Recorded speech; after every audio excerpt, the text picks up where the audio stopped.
Stage 9 for the Dakar 2010, and we move south from Copiapo down to La Serena, due to be a stage made up of 338 kilometres, but after fog problems at the start line, it is now shortened to just 170 kilometres.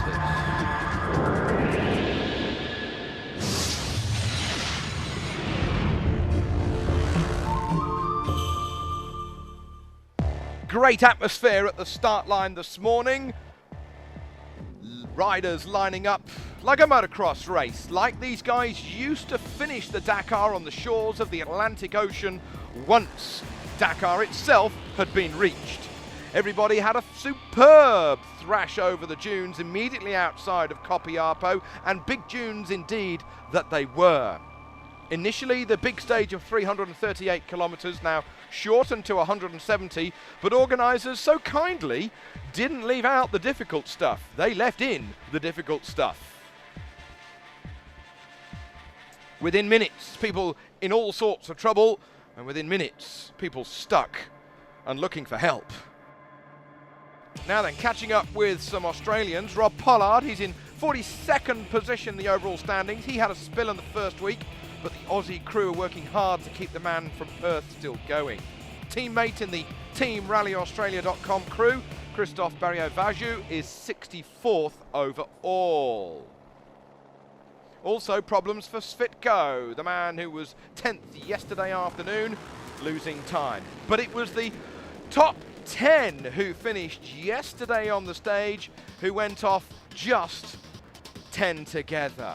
They were the first ones off the line. López, Coma, Ullevalseter, Frétinier, Despres, Duclos, Rodrigues, Przgonski, Pan and Svitko. They were first into the heat of the desert, approaching midday here on stage 9. Cyril Despres continuing to lead this year's Dakar. He was second on today's stage, only 4 seconds back of the eventual stage victor. Despres now completed stage 9 of 14. Is he going to be touching that trophy? Well, the answer to that is not with problems like this for Cyril Despres. An innocuous dip over some rocks, and immediately the number 2 KTM gets stuck in the dunes. That bike weighs well over 200 kilograms when it's full of fuel, and yet the 2-time Dakar victor just throws it around as if it weighs but a quarter of the weight. But it was Marc Coma who grabbed his 10th stage Dakar victory, his 3rd this year. Just those 4 seconds that Coma managed to finish the stage ahead of Cyril Despres. He's pretty happy. Now Alain Duclos still battling with David Frétinier. Just 10 minutes between them in the overall standings.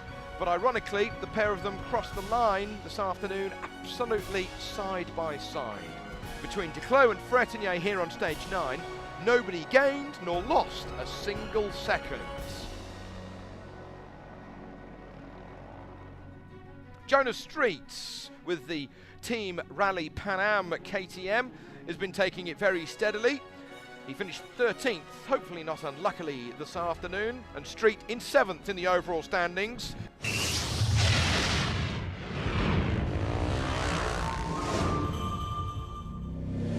Stage 9, and a victorious one for the 3rd time this year for Marc Coma. Just 4 seconds ahead of Despres, López, Ullevalseter and Frétinier. And in the overall standings, Despres continues to lead by that very healthy 1 hour and 21 minutes. López, Rodrigues, Duclos then 5th. It was a motocross start, quite unusual, but the day was very enjoyable for everybody. We were all together, we jumped together, and I'm happy to finish well.